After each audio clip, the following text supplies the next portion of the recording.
Saudari-saudaraku yang terkasih, berjumpa kembali bersama saya Romo Antoro dalam Renungan Harian Senin 14 November, Pekan Biasa ke-33. Semoga kita bersama keluarga dan komunitas kita selalu dalam keadaan baik, sehat, dan tetap bersemangat. Hari ini kita bersama-sama akan merenungkan Injil Suci menurut Lukas bab 18 ayat 35 sampai 43. Marilah kita mengawali renungan kita dengan tanda kemenangan Kristus. Dalam nama Bapa dan Putra dan Roh Kudus.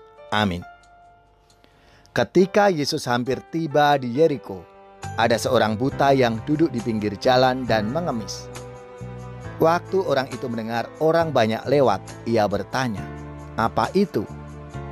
Kata orang kepadanya, "Yesus orang Nazaret lewat." Lalu ia berseru, "Yesus anak Daud, kasihanilah aku."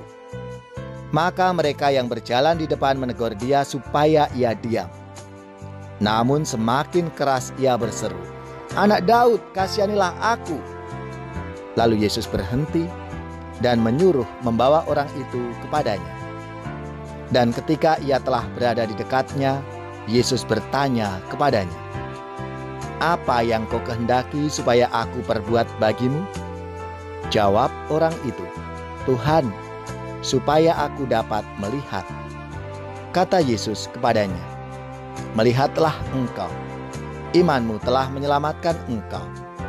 Dan seketika itu juga melihatlah ia, lalu mengikuti dia sambil memuliakan Allah. Seluruh rakyat melihat hal itu dan memuji-muji Allah. Demikianlah sabda Tuhan. Terpujilah Kristus. Saudari-saudaraku yang terkasih, wabah COVID-19 sudah merenggut jutaan nyawa warga dunia. Wabah ini bukan hanya berdampak pada kesehatan, melainkan juga perekonomian dunia. Begitu banyak perusahaan gulung tikar. Akibatnya terjadi pengangguran di mana-mana. Muara dari krisis ini juga berdampak pada kehidupan beragama, termasuk kehidupan menggereja kita. Singkatnya, dunia dan gereja saat ini sedang sakit. Gereja dan dunia butuh disembuhkan. Maka kisah sabda Tuhan hari ini sangat relevan dengan situasi saat ini. Seperti orang yang buta berteriak minta tolong, "Yesus anak Daud, kasihanilah aku." Demikian juga saat ini.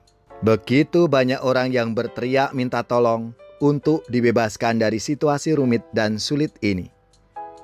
Si buta dipuji oleh Yesus karena ia punya iman yang kuat. "Melihatlah engkau, imanmu telah menyelamatkan engkau." Saudari-saudaraku yang terkasih, pertanyaan untuk kita jawab. Masihkah kita percaya dan yakin bahwa Yesus akan menyembuhkan penyakit kita?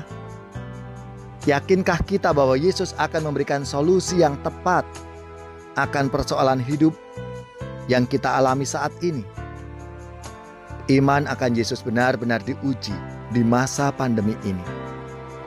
Inilah tugas gereja, untuk mendampingi umatnya agar mereka tidak putus harapan, tidak kehilangan imannya, dan akhirnya mereka bisa berserah diri dan melibatkan Tuhan dalam setiap pergumulan hidup mereka.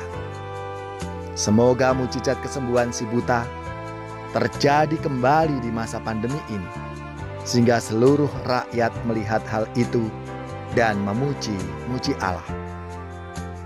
Ya Allah, tambahkanlah iman kami, agar kami seperti si buta yang mau menyandarkan sepenuhnya hidup kami ke dalam tangan-Mu, sehingga kami mampu melihat kembali kebesaran dan kemuliaan nama-Mu. Tuhan Yesus, sembuhkanlah kami, orang buta, orang congkak hati, dari mati hidupkanlah kami, dari dosa bersihkanlah kami Tuhan Yesus. Tanpa Yesus kita orang miskin. Tanpa Yesus hati kita dingin. Dengan Yesus kita amat kaya.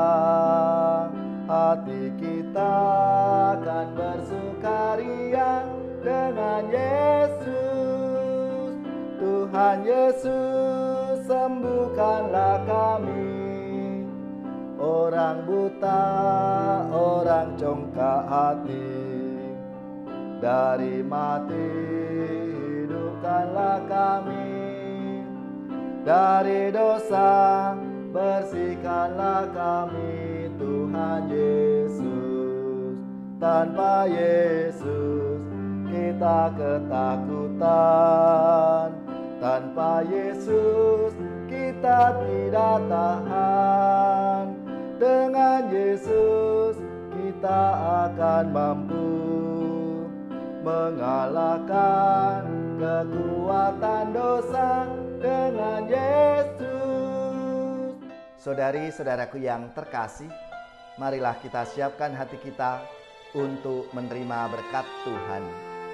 Semoga saudari-saudara sekalian, keluarga-keluarga dan komunitas kita, orang-orang yang kita doakan, mereka yang sakit, yang menderita, seluruh tugas, belajar, pekerjaan, usaha, serta karya pelayanan kita dibimbing, dilindungi dan diberkati oleh Allah yang Maha Kuasa, Bapa dan Putra dan Roh Kudus. Amin.